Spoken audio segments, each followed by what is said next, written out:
What's going on, guys? Welcome back to the channel. Appreciate you guys tuning in for another video. If you guys are new to that channel, make sure you hit the subscribe so you don't miss out on any of these future videos that we're working on. We don't want you to miss out on any of those. You know, the channel has great bass fishing content. I feel like it's all good bass fishing content. You know, the goal of the channel is to help you guys catch more bass, be more efficient on the water, all those sorts of things. And that's exactly what we're going to talk about here today is line storage.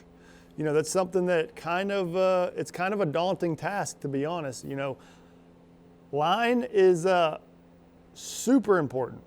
Fishing line, it's literally the only thing connecting you to your catch, to your personal best, the biggest fish you've ever seen, winning a tournament.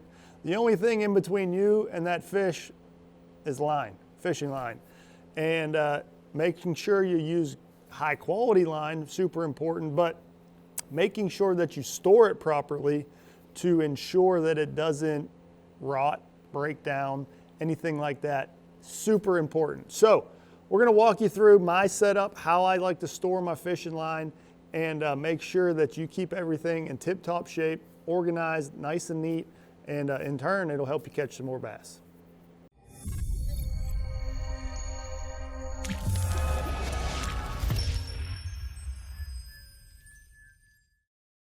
Okay, so every person has their own system for line storage, for putting new line on. Some guys, maybe you're guilty of this, you don't put new line on the entire season.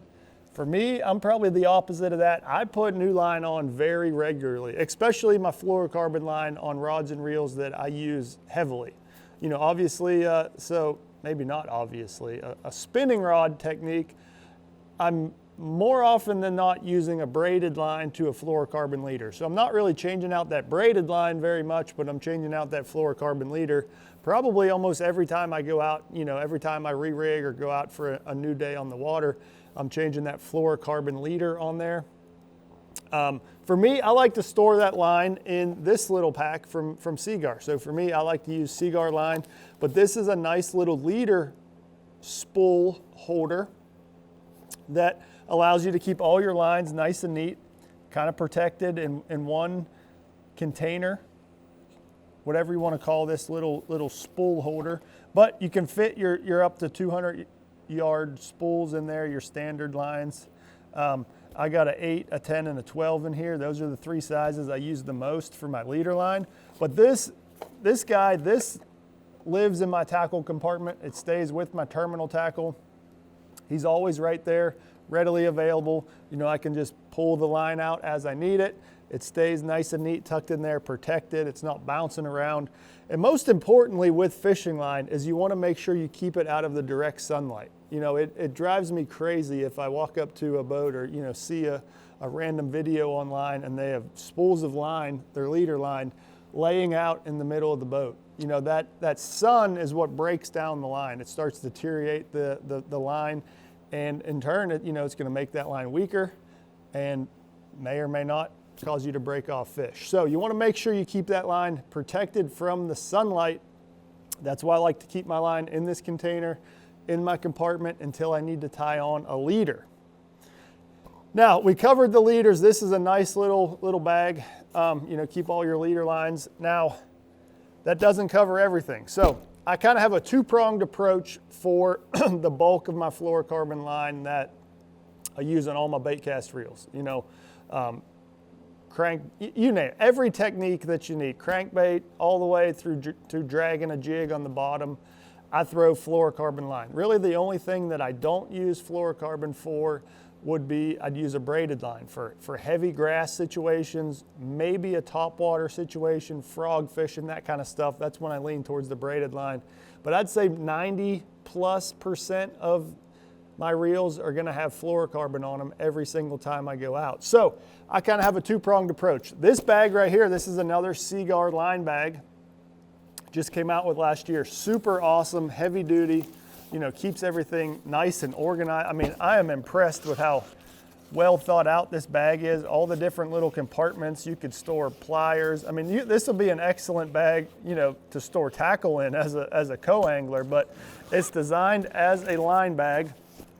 You see, you could even spool up without opening the bag. You could just run your line through there, but that's not what I'm using it for here right now. So for me, I've got a two-pronged approach. I know I've said that 3 times and I haven't even got anywhere. So this bag I keep in the boat. This is my most used lines that, you know, if a situation to arise, yes, it happens. We get backlashes, ruin spools of line while we're on the water, and I want to re-spool on the water.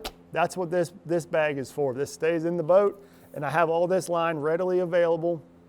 If I need to re-spool up a reel, you know, on the Bass Pro Tour, we get a 15-minute period break. So I got time, I could pull out some line, re-spool a line, re-spool a reel, should I say, and then ready to go with some fresh line. So I got, you know, all my 1,000-yard spools tucked in here of Invisex, AbrazeX, Tatsu, all that stuff. And then this one, this is more specialty leader line. So I got 6-pound if I really need to drop down to a lighter pound test leader. I got the 6-pound in there, and then I got a heavier leader as well if for some reason I wanted to use 15.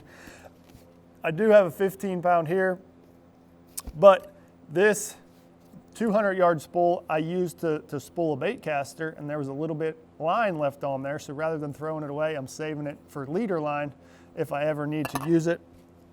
And then I have some gold label as well. I like to use the gold label for different situations. It's a little bit softer than the Tatsu, so you're able to use it for different situations, and really like the gold label as well. And then I have a spool of Grand Max as well, just a different pound test to mess around with. But this is my, you know, my line setup. It stays in the boat.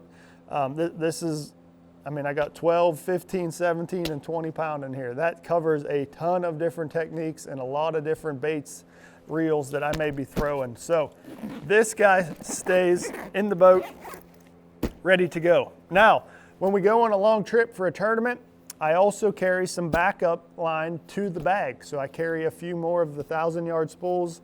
I carry some 200-yard spools, and I carry some braided line, you know, some extra braided line for you know, my bait casters, heavy braid 40, 50, 65. And then I carry some extra spools of spinning reel braided line, the PEX8, you know, in 16, 18, 22 pound.